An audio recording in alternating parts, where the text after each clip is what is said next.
Welcome to the Peak Revival podcast. My name is Vesna, and today we're going to talk about how do you stop cravings, sugar cravings, addictions to food, binge eating, and it's a real roadblock for women who are trying to lose weight.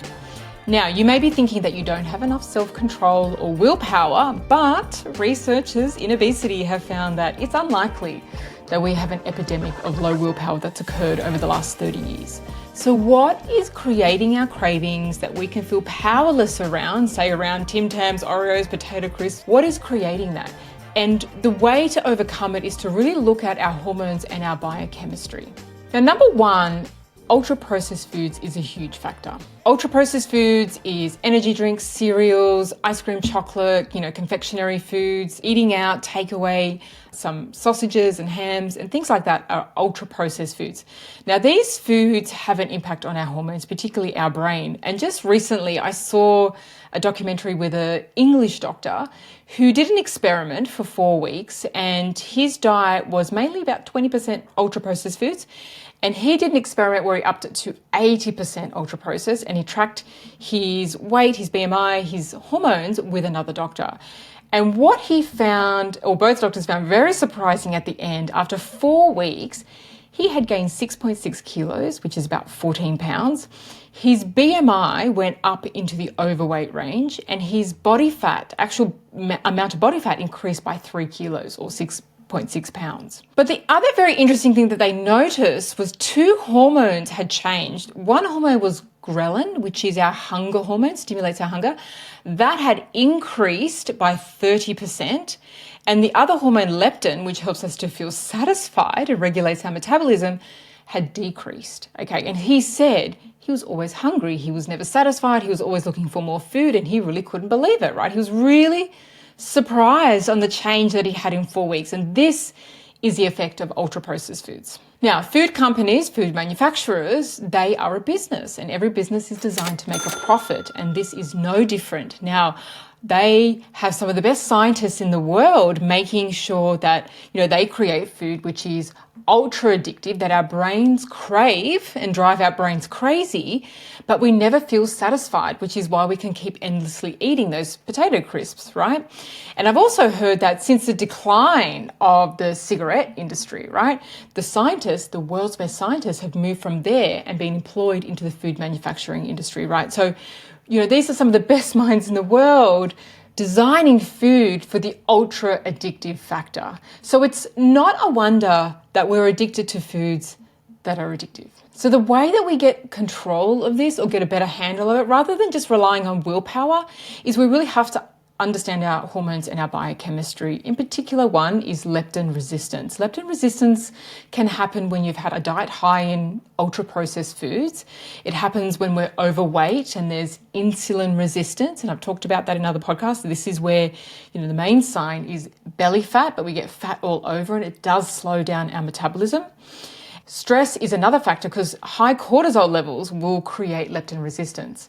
Now, leptin is the hormone which, it's released by our fat cells, and it tells our brain how much body fat or energy that we have on board, right? And when the brain is not picking up on that leptin, it becomes, we become leptin resistant. And so that means that we could have so much excess fat that our brain could trigger our body to increase our metabolism and reduce our cravings.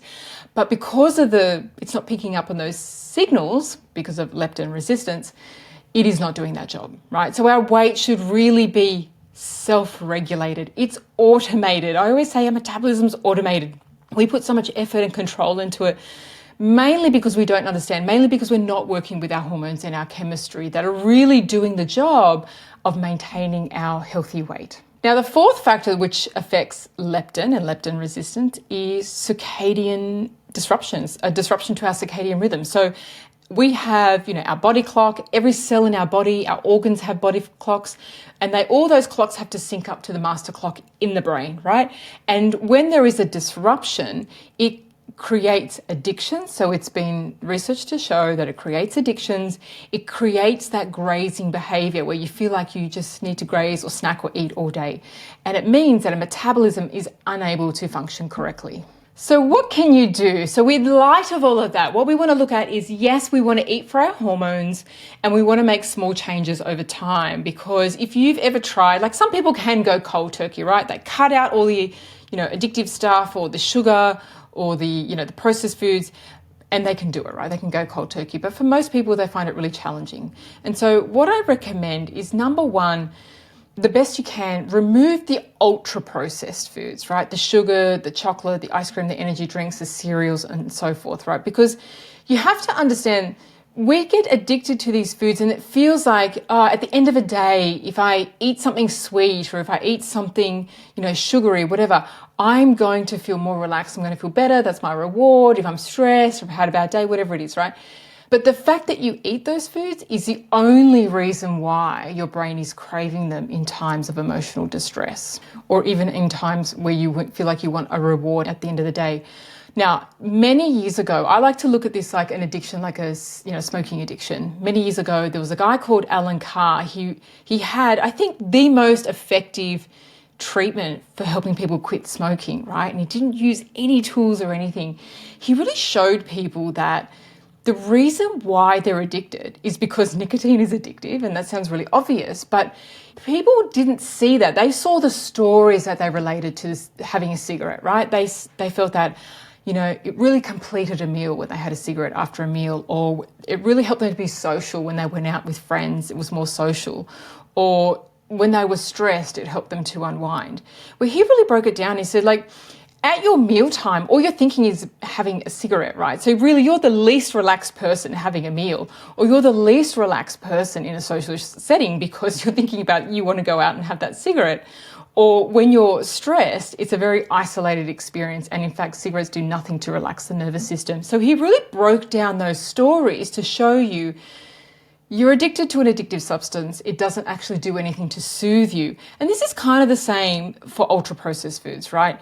The very fact that we eat those foods is the reason why we then need to self-soothe with those foods, if that makes sense. So just by reducing ultra-processed foods, what you're going to find is that your glucose levels stabilize. Because there's one thing that ultra-processed foods do is they cause a really sharp spike in glucose and then a sudden drop.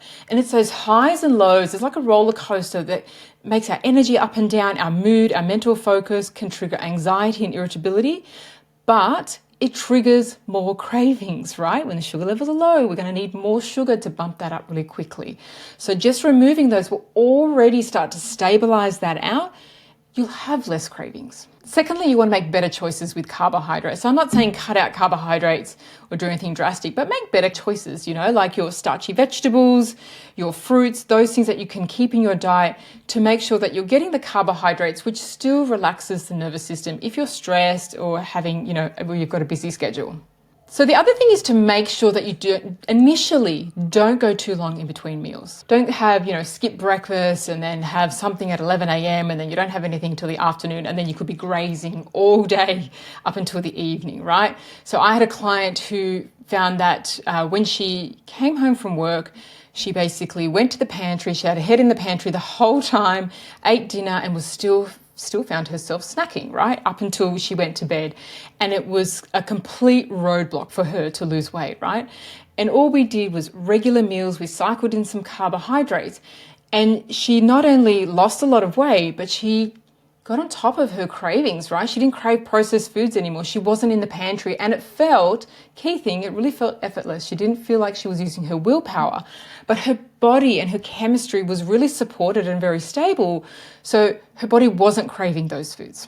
And the fourth thing is realigning your circadian rhythm. Okay, so one of the things that's really common in today's world is that we spend a lot of time inside, we spend a lot of time at a computer, we go to bed late, we eat too late in the night. There's so many things that disrupt our circadian clocks. And so ultra-processed foods cause addictions, but so does circadian rhythm disruption, okay? So if we can work on both, right? So this is best you can, sun is out, watching the sunrise and the sunset, okay? So we can't reset our clock ourselves, we need an external cue, and that cue is the sun, okay? We're like plants. We need to be activated. So if you can watch the sunrise in the morning, amazing, 10 minutes, out in the sun or in the daylight if it's not sunny, in order to reset your circadian clock. Reduce your glucose levels. So it's been found to, reduce blood glucose levels, reduce your addictions, reduce your cravings, and reduce how much you're grazing and looking for snacks throughout the day.